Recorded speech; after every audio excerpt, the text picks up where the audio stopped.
ఏపీలో కల్తీ నెయ్యి వ్యవహారం చర్చనీయాంశంగా మారింది. ఈ వ్యవహారంలో ఏ రకంగా తప్పు జరిగిందో సీఎం చంద్రబాబు చెప్పాలని వైసీపీ సీనియర్ నేత సజ్జల రామకృష్ణారెడ్డి డిమాండ్ చేశారు. శ్రీవారి లడ్డులో జంతువుల అవశేషాలు కలవలేదని కోర్టుకు సిట్ నివేదిక సమర్పించిన నేపథ్యంలో కూటమి ప్రభుత్వంపై ఆయన మండిపడ్డారు. ఇక దీనిపై టీటీడీ చైర్మన్ బీఆర్ నాయుడు స్పందించారు. ప్రాణాలు తీసే రసాయనాలను లడ్డు తయారీలో వాడారని విమర్శించారు. గతంలో వారికి అనుగుణంగా నివేదికలు తయారు చేయించుకున్నారు. అప్పటి చైర్మన్ సుబ్బారెడ్డి కార్యాలయం నుంచి మెయిల్స్ వెళ్లాయని తెలిపారు. కమిషన్ల కోసం కక్కుర్తిపడే భోలేబాబా డైరీకి ఇచ్చారని చెప్పారు. అక్రమాల వెనుక ఉన్న వారి పేర్లు బయటపెట్టాలని సీబీఐని కోరుతున్నామని బీఆర్ నాయుడు వెల్లడించారు. బీఆర్ నాయుడు వ్యాఖ్యలకు వైసీపీ నేత అంబటి కౌంటర్ ఇచ్చారు. కొండ మీద కూర్చొని పచ్చబద్దాలాడుతున్నారని ఆగ్రహం వ్యక్తం చేశారు. చివరికి కొందరు అధికారులు కూడా దైవం దగ్గర అపచారానికి పాల్పడుతున్నారని అన్నారు. నేను ఇంతకుముందు భక్తులకు సంబంధించినంత వరకు ఒక్కసారిగా షాక్ కు గురై చేసిన పాపం అయితే చంద్రబాబు నాయుడు. దాన్ని అంతే గట్టిగా ఇప్పుడు తిప్పి కొట్టకపోతే మా పార్టీ కాదు, మీడియా కావచ్చు, ఆయన తను ఓపెన్ అప్ అయి నేను తప్పు చేశాను, నేను ఆ మాట వాడకుండా ఉండాల్సింది, నాది క్షమించండి అని అనకపోతే అది అలాగే నిలిచిపోయే అవకాశం ఉంది. కాబట్టి మొత్తం అందరూ కూడా ముక్తకంఠంతో గట్టిగా చంద్రబాబు నాయుడు నువ్వు మహాపాతకం చేశావు, అది రియలైజ్గా ఇప్పటికైనా అని చెప్పాల్సిన అవసరం ఉందని అయితే మేము భావిస్తున్నాం. మనం తిన్న దాంట్లో ఏదో ఉంది అనుకుంటే అమ్మాయి, లేదంటే అమ్మాయి అని రిలీఫ్ ఫీల్ అవుతాం. వాళ్ళు ఎక్కడ ఆనందం, అది నిజం అని చెప్పి వాళ్ళు పెడతాను మళ్ళీ. అంటే మీరు తినింది వాడు కల్తీ నిజం అనేది ఇంకో దగ్గర జంతువుల కోవని కూడా పెట్టారు నిన్న. ఐ థింక్ నిన్న చూసిన వాటిలో అది లేదు అని తెలుసు. ఒకవేళ అట్లా అన్నందుకు నాలుగు కడుచుకోవాలా, తల దించుకోవాలా, లేదా దాటేసి పక్కకు పోయినా పర్లా. పైగా మళ్ళీ ఇప్పుడు అది నిజం అని చెప్పి అసలు ఎవరిని ఇంకా హత్య చేయాలనుకుంటారో అర్థం కావట్లా.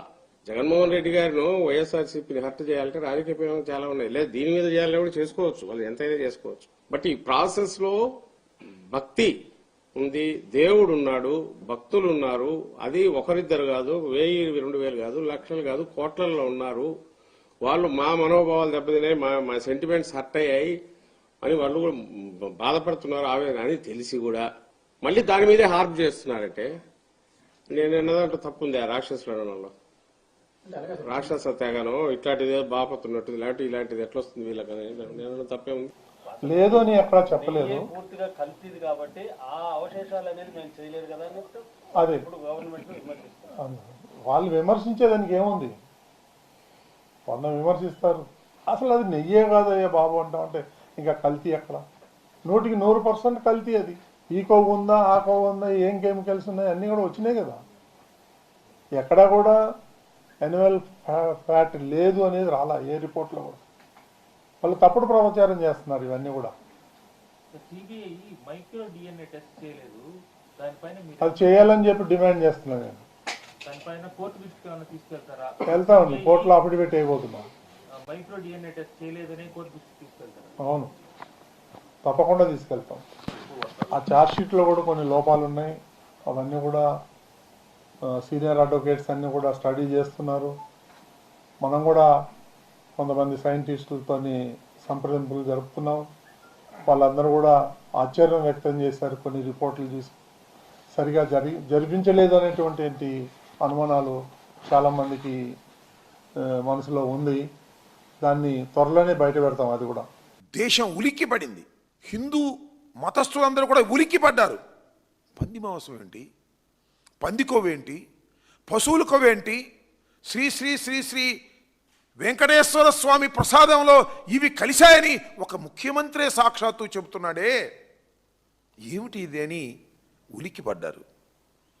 దురదృష్టం, ఇంత ఏ రకమైనటువంటి ఆధారాలు లేకోకుండా, సమాచారం లేకోకుండా ముఖ్యమంత్రి స్థానంలో ఉన్నటువంటి ఒక సీనియర్ మోస్ట్ పొలిటీషియన్, అనుభవజ్ఞుడని చెప్పుకోబడుతున్నటువంటి పొలిటీషియన్ అధికారంలోకి వచ్చి జూన్ 4 అధికారంలోకి వస్తే సెప్టెంబర్లో ఆరోపణ చేశాడు.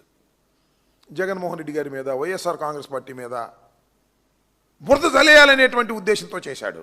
అడ్డగోలు బిజినెస్లు, డబ్బు కోసం దేనికైనా సిద్ధపడేటటువంటి నీచమైన క్యారెక్టర్ కలిగినటువంటి బీఆర్ నాయుడు. ఆయన వాళ్ళ చైర్మన్ అయ్యాడు. ఎందుకు అయ్యాడబ్బా? ఎంత భక్తి చేశాడే ఆయన? అసలు విశ్వాసం ఉందా ఆయనకి? విశ్వాసం ఉందంటే డబ్బు మీద ఉంది, బూత్ బొమ్మలు చూపించడం మీద ఉంది. న్యూజన్ లాంటి ప్రోడక్ట్స్ సప్లై చేసి డబ్బు దండుకోవటంలో ఉంది, లేదా ఆ జూబ్లీ పార్కు వాటిల్లో డబ్బులు కాజేసే కార్యక్రమం ఉంది. చాలా ఉంది అతని చరిత్ర చెప్పదలుచుకుంటే.